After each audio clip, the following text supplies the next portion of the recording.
വാർത്തകൾ തുടരുന്നു. വേറിട്ട കാരുണ്യ പ്രവർത്തനം കൊണ്ട് പ്രവാസികൾക്കിടയിൽ ശ്രദ്ധേയനാണ് മലപ്പുറം സ്വദേശി മൊയ്തീൻകുട്ടി. ഉറ്റവരോ സുഹൃത്തുക്കളോ ഇല്ലാത്തവരുടെ മൃതദേഹങ്ങൾ നിയമ നടപടികൾ പൂർത്തിയാക്കി നാട്ടിലെത്തിക്കാൻ മൊയ്തീന്റെ സഹായം എപ്പോഴും ഉണ്ടാകും. ഇത് തെന്നല മൊയ്തീൻകുട്ടി. തെന്നല എന്ന് പറഞ്ഞാൽ തന്നെ റിയാദിൽ കാരുണ്യത്തിന്റെ പര്യായമാണ്.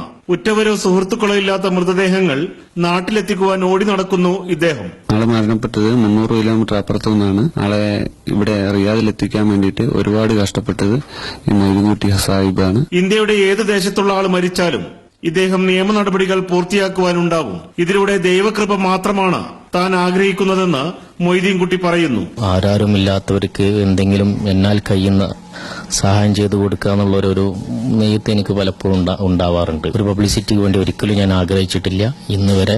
സൗദി ഭരണകൂടത്തിന്റെയും ഇന്ത്യൻ എംബസിയുടെയും നടപടിക്രമങ്ങൾ പൂർത്തിയാക്കി പലപ്പോഴും തനിച്ചാണ് ഇദ്ദേഹം മൃതദേഹങ്ങൾ വിമാനത്താവളത്തിൽ എത്തിക്കാറ്. റിയാദ് ഇന്ത്യൻ എംബസി അംഗീകാരപത്രം നൽകി ആദരിച്ച വിരലിലെണ്ണാവുന്ന വ്യക്തികളിലെ ഒരാളാണ് മൊയ്തീൻകുട്ടി. Nasar Karanthur, Asianet news, Riyadh.